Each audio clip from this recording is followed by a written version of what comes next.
அனைவருக்கும் அன்பு வணக்கம். நாங்க டெய்லி பஞ்சுன்னு பேர் வச்சு போட்டு இப்ப டெய்லி வந்துட்டு இருக்கீங்களா அப்படின்லாம் கேட்காதீங்க. நாளைக்கு வர வேண்டியது நான் இன்னைக்கு வந்துட்டேன். ஏன்னா நாளைக்கு வெளியூருக்கு கிளம்புறேன். சனிக்கிழமை அன்னைக்கு கன்னியாகுமரியில ஒரு நிகழ்ச்சிக்கு என்ன சிறப்பு அழைப்பாளரா கூப்பிட்டுருக்காங்க. அங்க என்னுடைய பேச்சை ரெக்கார்ட் பண்ணினால் அவங்க பர்மிஷன் கொடுத்தா அதை நம்ம சேனல்ல நான் பப்ளிஷ் பண்றேன். கன்னியாகுமரியில் அந்த பக்கத்துல இருக்க நண்பர்கள், முக்கியமா நாரோயில் கணபதி, இவங்கெல்லாம் நேர பார்க்கணும் அப்படின்னு நினைச்சா டிஸ்கிரிப்ஷன்ல வாட்ஸ்அப் நம்பர் கொடுத்துருக்கேன். நீங்க அதுக்கு வாட்ஸ்அப் பண்ணீங்கன்னா என்ன லொகேஷன் அப்படின்றத நான் ஷேர் பண்ணிக்கிறேன். கூடுமான வரைக்கும் காலையில ஒரு 10-11 மணி அந்த சமயத்துல பார்க்க முடியும் அப்படின்னு நினைக்கிறேன். ரைட், இன்னைக்கு நிகழ்ச்சிக்கு போலாம். தனியாக தவிக்கின்றதா அதிமுக? நிஜமாகவே தவிக்கின்றது அதிமுக. உடனே சில பேர் சொல்லலாம், அது பாருங்க அதிமுக கூட்டணியே தேவையில்லை, தனியா நின்று ஜெயிச்ச கட்சி அப்படின்னு சொல்லலாம்.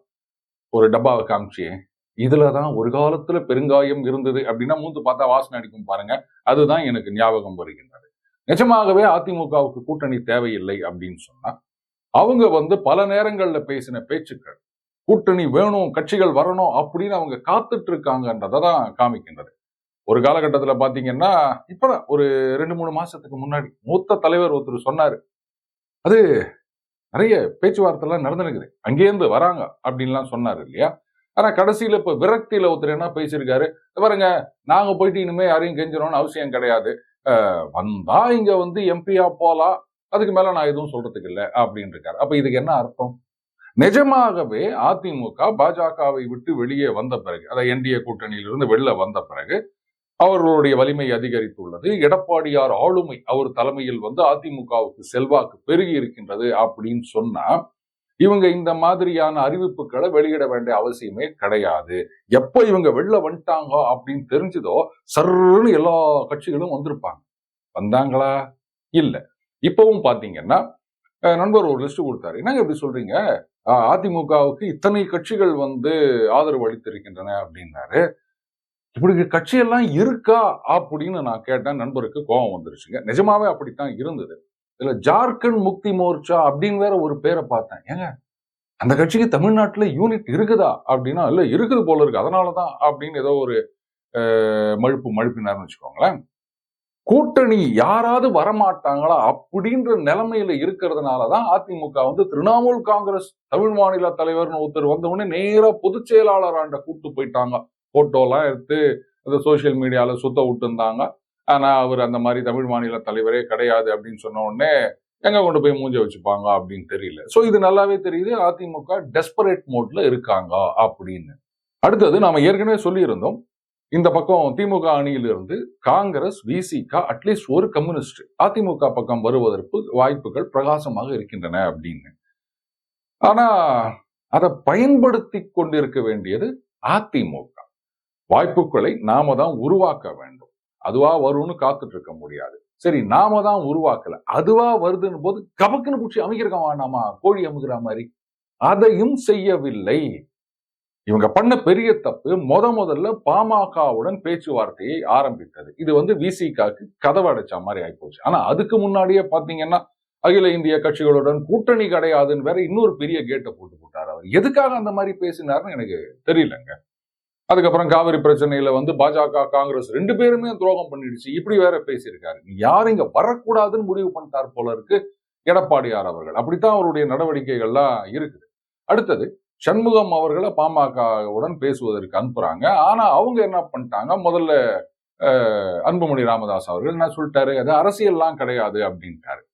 அப்பவே இவங்க உஷாராயிட்டு, நாங்க அவ்வளவு தூரம் நாங்க பேச வந்திருக்கோம், நீங்க இந்த மாதிரி சொல்லிட்டீங்களே, சரி ரைட்டு, இனிமே பாமகவுடன் பேச்சுவார்த்தை வேண்டாம், நம்ம விசிகா காங்கிரஸ் இவங்களை கொண்டு வரலாமா அப்படின்னு ட்ரை பண்ணியிருக்கணும்.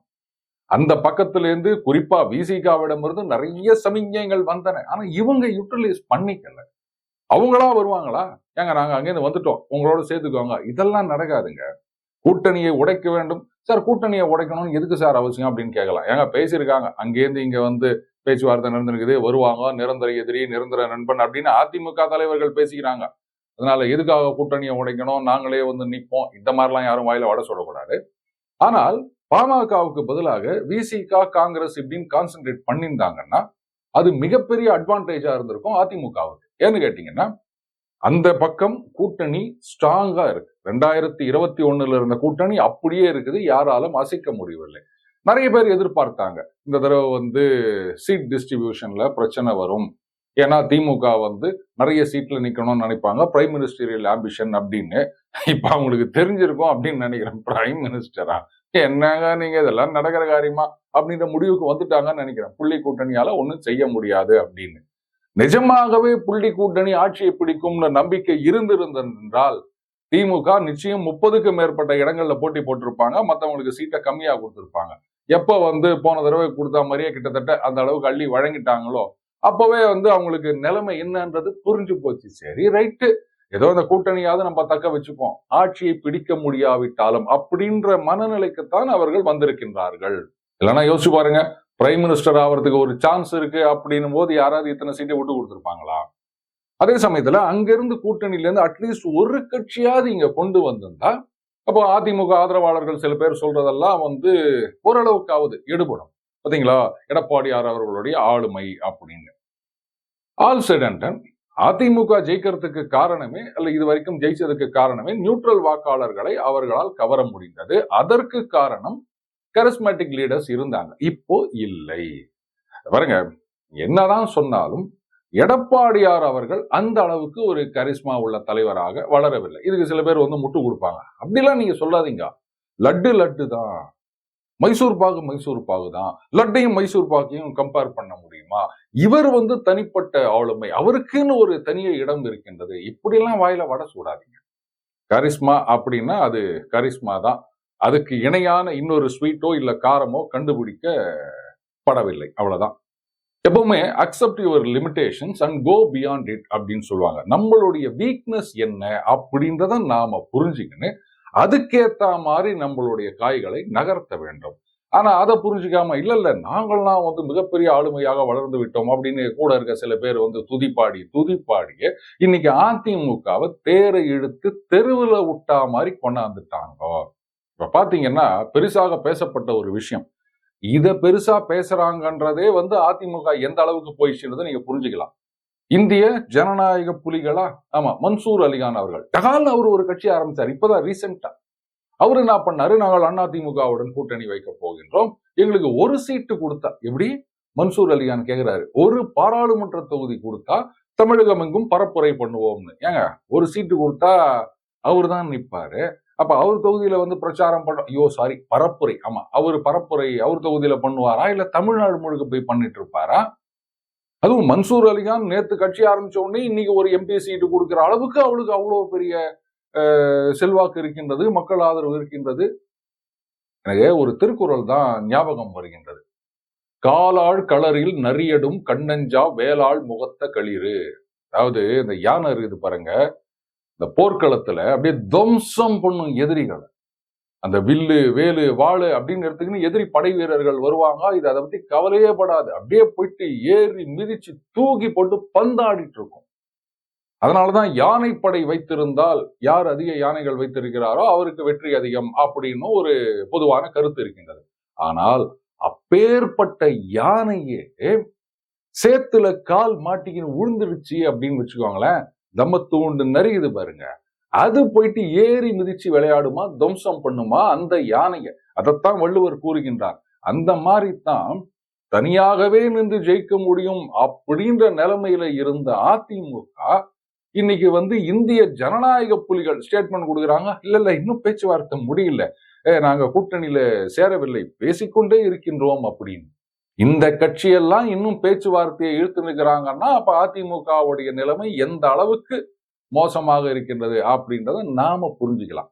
ஆனா அதிமுகவினரோ இல்ல அதிமுக ஆதரவாளர்களோ, குறிப்பா அவங்களதான் சொல்லணும், அவங்க ஏதோ ஒரு தனி யூனிவர்ஸ்ல இருக்காங்க அப்படின்னு நினைக்கிறேன். நாங்க யார் தெரியுமா, எப்பேற்பட்டவங்க தெரியுமா, என்ன பண்ண போறோம் தெரியுமா அப்படின்னு அந்த வருகின்ற சர்வேகளை நாம என்னைக்குமே நம்புறது கிடையாது, அது வேற விஷயம். இவங்களுக்கு சாதகமா இருந்தா அதை பெருசா எடுத்துக்கிறது, அதிமுகவுக்கு சாதகம் இல்லை. அதுலயும் குறிப்பா சில பேர் பாஜகவுக்கு சாதகமா வந்துச்சு அப்படின்னு சொன்னா உடனே வானத்துக்கும் பூமிக்கும் குதிக்கிறாங்க, ஆஹா ஆஹா அப்படின்னு.